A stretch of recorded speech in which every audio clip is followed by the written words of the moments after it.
Salam adik-adik yang dikasihi Tuhan. Ya, hari ini kita bersyukur sama Tuhan. Tuhan beri kita kesempatan kembali untuk belajar kebenaran firman Tuhan atau belajar pendidikan agama Kristen dan budi pekerti. Dan hari ini kita belajar satu tema sekolah dan keluarga sebagai tempat melatih disiplin. Jadi ada tiga hal yang penting untuk kita pelajari, yaitu sekolah dan rumah dan juga disiplin diri. Ya, kalau minggu lalu kita udah belajar tentang bersyukur. Ya, kita bersyukur dengan hari-hari yang telah Tuhan anugerahkan bagi kita. Saat ini kita melatih diri untuk disiplin untuk setiap waktu yang telah Tuhan berikan bagi kita. Ya, adik-adik, sebelum kita jauh untuk belajar kebenaran firman Tuhan, Kak Mina memulai pembelajaran dari sebuah cerita dari anak kecil. Anak kecil ini sekitaran umur 6 tahun. Dia setiap hari pekerjaannya untuk menjual bunga keliling-keliling. Nah, ketika dia sampai di sebuah restoran, dia menemukan seorang laki-laki. Di dalam restoran itu dia sedang main laptop gitu, dia mungkin mengerjakan pekerjaan yang penting dari kantor. Lalu ketika dia menghampiri seorang laki-laki di dalam restoran itu, dia menawarkan setangkai bunga. Dia berkata begini, "Om, beli dong om bunga," gitu. "Bunga ini murah banget loh om." Lalu om ini berkata, "Enggak dek, aku gak beli." Lalu anak kecil ini gak patah semangat, dia gak menyerah, dia nawarkan lagi, "Om, tolong om, beli om. Ini murah loh om.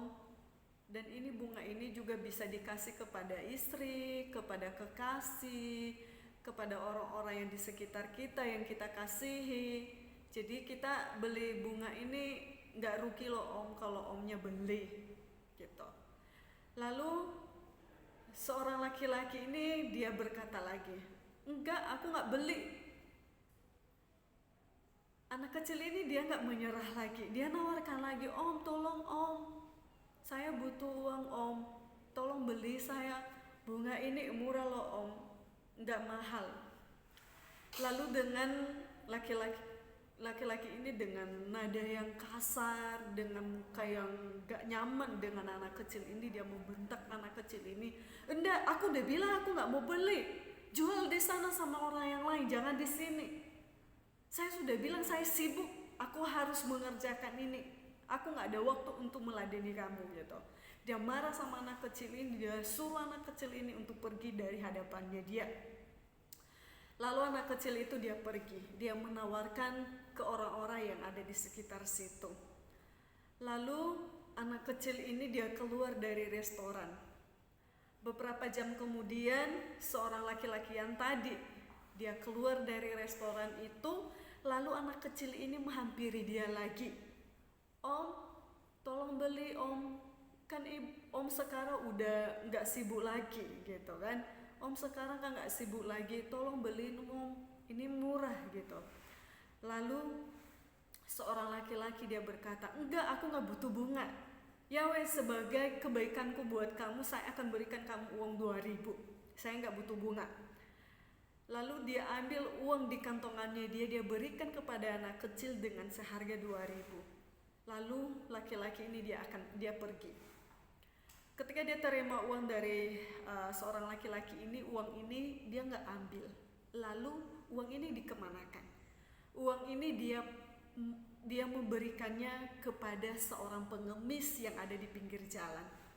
Ketika dia memberikan uang ini kepada pengemis, lalu laki-laki ini terheran karena dia tahu, loh, kok uang tadi yang saya berikan itu kok dia nggak ambil, malah dikasih kepada pengemis. Lalu seorang laki-laki ini dia kembali kepada anak kecil, "Loh dek, kok kamu kasih uangnya sama orang pengemis? Kan itu uangnya buat kamu." Lalu anak kecil ini berkata, "Enggak om, aku nggak mau ambil karena kan aku butuhnya uang kalau omnya beli bunga ini. Karena om ini nggak membeli bunga ini, lalu aku nggak pantas menerima uang yang 2000 ini. Pengemis itu lebih pantas untuk menerimanya. Loh kenapa? Karena orang tua saya pernah mengajarkan saya, tidak boleh kamu menjadi anak yang meminta-minta seperti pengemis. Kamu harus bekerja keras supaya kamu bisa mendapatkan uang yang kamu mau. Jadi selagi kamu tidak bekerja dan kamu menerima uang dengan cuma-cuma, jangan pernah kamu ambil. Nah, di situ anak kecil ini dia memberikan suatu teguran kepada seorang laki-laki. Lalu laki-laki itu langsung tersadar, langsung dia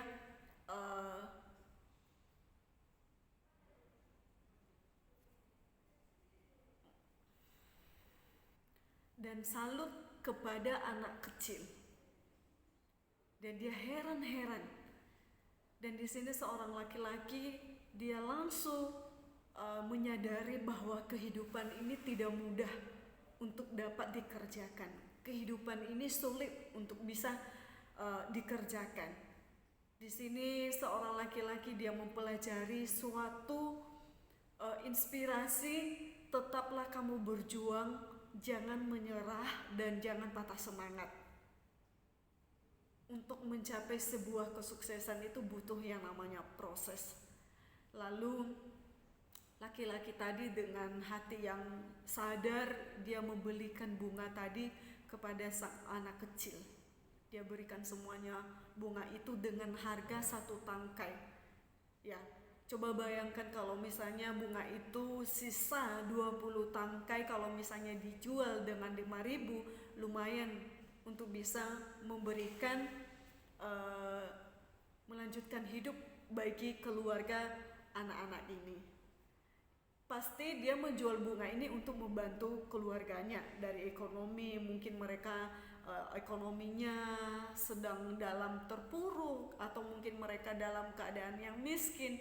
Tapi dengan anak kecil ini berjuang untuk bekerja, untuk mendapatkan uang dan melanjutkan kehidupan sehari-hari.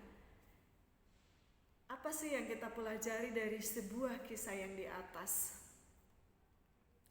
Yaitu kerja keras dan disiplin dan tidak mengenal usia untuk mencapai hidup yang lebih baik. Jadi di sini adalah anak kecil yang tidak mengenal usia, dia sudah mulai bekerja keras. Dia sudah mulai berjuang dan dia sudah mulai mendisiplinkan diri untuk mendapatkan kehidupan yang lebih baik. Jadi orang-orang yang sukses, orang-orang yang baik, orang-orang yang hidup dipenuhi dengan kehidupan yang enak, sebelumnya juga pernah mereka merasakan kesengsaraan. Pernah mereka melewati proses demi proses untuk menjadi kehidupan yang lebih baik lagi. Nah, itu yang akan dirasakan seorang anak kecil. Jadi adik-adik kasih Tuhan, jangan pernah berkata saya masih anak kecil, saya tidak perlu membantu orang tua. Anak kecil aja bisa bantu orang tua dari segi ekonomi, dari segi keuangan. Bagaimana dengan dirimu yang sudah berumur, yang sudah kelas 2 SMA saat ini? Yang sudah kelas 7 SMP saat ini ya. Tadi typo karena kami ngajar di SMA, jadi sudah terbiasa ngomong SMA ya. Jadi kamu sekarang udah kelas 7 SMP. Harusnya kamu sudah memiliki kedisiplinan diri untuk membantu orang tua. Jangankan untuk bantu dalam segi keuangan ya. Jadi bantu dalam pekerjaan rumah seperti ngepel, menyapu, membersihkan sayur, atau membelikan alat dapur yang sudah disuruh orang tua. Itu salah satu melatih diri untuk mendisiplinkan diri untuk mengikuti setiap aturan-aturan yang ada di dalam rumah. Ya, adik-adik, jadilah pribadi yang selalu hidup disiplin di hadapan Tuhan. Terus berbagai macam aturan di sekolah ya. Sekarang kita belajar disiplin di sekolah. Adik-adik yang terkasih dalam Tuhan, sebelum kamu masuk SMP, ada banyak aturan demi aturan yang disampaikan. Yang pastinya ya, misalnya tidak boleh terlambat kalau datang ke sekolah. Jam 6:30 kamu sudah harus sampai di sekolah. Harus pakai seragam. Ya, harus melakukan ini, harus melakukan ini. Ya. Jadi di situ kamu dilatih untuk mendisiplinkan diri untuk mengikuti aturan demi aturan yang di sekolah. Terus melatih diri, harus aktif seperti Kamina.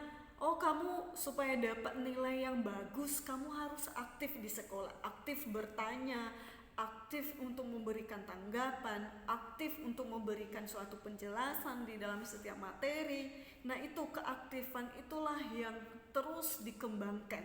Itu harus kamu melatih diri di dalam bagian itu, harus mendisiplinkan diri di dalam bagian itu. Jadi mulai sekarang supaya saya dapat nilainya bagus, nilainya yang memuaskan, nilainya yang di atas rata-rata, saya harus mendisiplinkan diri untuk aktif di dalam kelas ya. Supaya saya bisa melatih diri, supaya saya tidak mendapatkan nilai merah, supaya saya dapat poin, saya harus ikut aturan demi aturan di sekolah.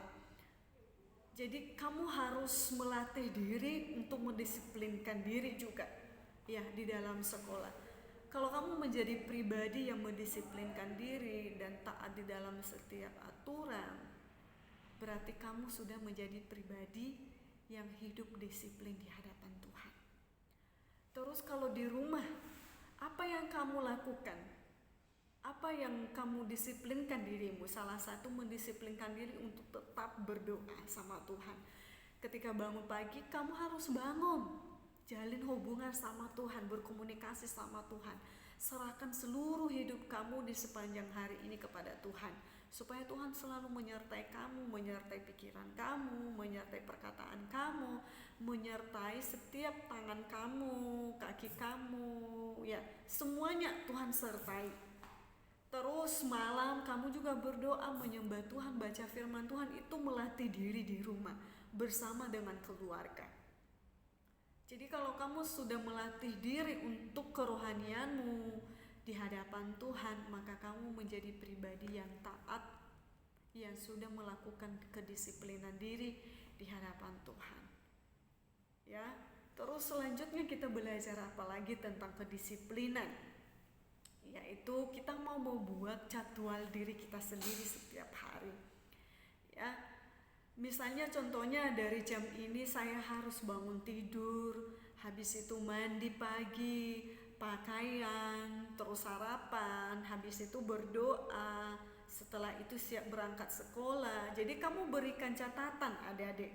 Oh, dari jam segini saya harus tepat waktu, atau kamu sering terlambat, berarti ini bukan disiplinnya. Kamu kasih catatan ini. Oh, biasanya aku di jam-jam ini saya sering terlambat. Oh, biasanya di jam-jam ini saya nggak bisa disiplin. Berarti kamu harus melatih diri kamu dari sekarang untuk tidak terlambat lagi dan untuk tetap tepat waktu di dalam sekolah. Bukan tepat waktu, tapi sebelum mulai sekolah itu kamu udah sampai di sekolah. Berarti kamu sudah melatih diri kamu untuk bisa bangun pagi-pagi. Ya. Terus yang kemudian di hari Senin itu tiba sekolah, misalnya contohnya sering terlambat, kamu kasih catatan itu. Terus sering kamu mengumpulkan tugas, ya di situ kamu kasih catatan. Oh, tiba di sekolah terlambat karena mandi terlalu lama, apalagi tidur di dalam kamar mandi ya.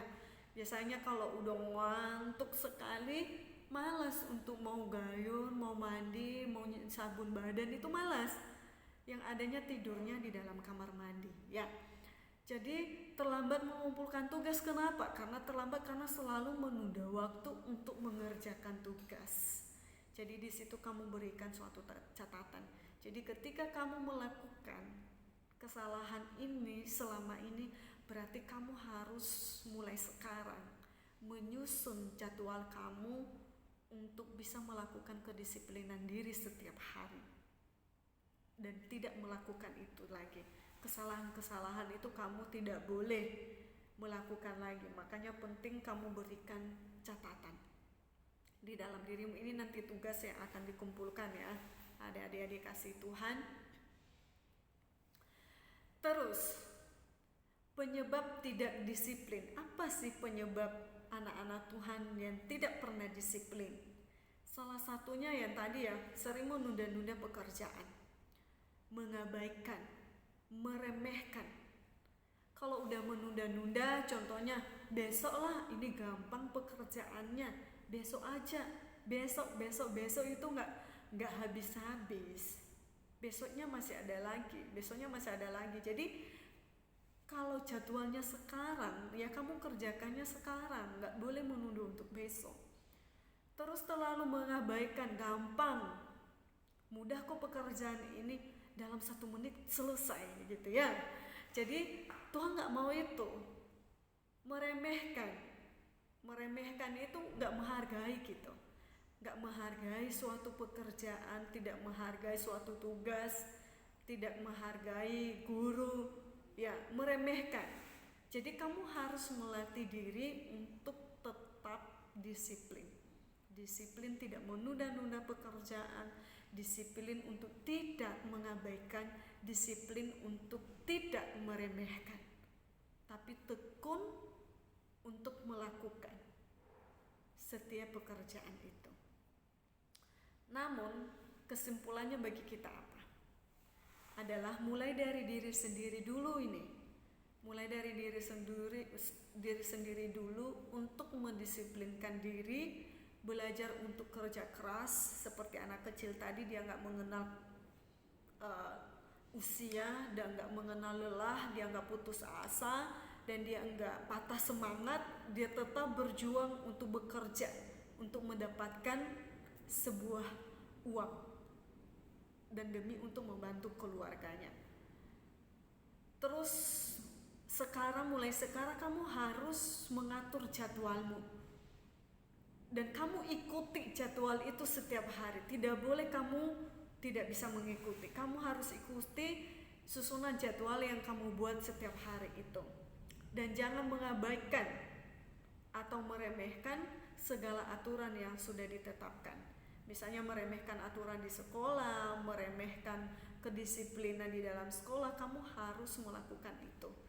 Jadi adik-adik harus mulai dari diri sendiri untuk mendisiplinkan diri, bekerja keras untuk mendapatkan suatu impian dan untuk membantu keluarga dan juga orang di sekitar. Mulai sekarang kamu harus menyusun jadwal kamu untuk kamu harus ikuti setiap hari, untuk kamu bisa lakukan setiap hari. Dan tetap ikuti aturan yang sudah ditetapkan di sekolah. Jadi ada 3 penting melatih diri, mulai dari diri sendiri, bekerja keras untuk membantu orang tua di rumah dan juga orang di sekitar. Mulai sekarang kamu nyusun jadwal kamu. Dan yang ketiga adalah mengikuti aturan yang sudah ditetapkan di sekolah. Amin. Adik-adik dikasih Tuhan, jadilah pribadi yang tetap disiplin rohani di hadapan Tuhan. Tuhan Yesus memberkati kalian semua. Kita berdoa. Tuhan Yesus, terima kasih untuk kebenaran firman-Mu ya telah kami dengar pada hari ini ya Tuhan. Biarlah kami menjadi anak-anak Tuhan yang mendisiplinkan diri untuk selalu taat di dalam aturan demi aturan yang di sekolah, dan juga mendisiplinkan diri untuk hidup lebih mengenal Tuhan, dan juga mendisiplinkan diri untuk selalu memiliki hidup yang bekerja keras untuk mendapatkan kesuksesan yang akan datang. Terima kasih ya Tuhan. Di dalam anakmu Yesus Kristus kami berdoa dan mengucap syukur. Haleluya. Amin. Tuhan Yesus berkati adik-adik yang dikasihi Tuhan. Dadah.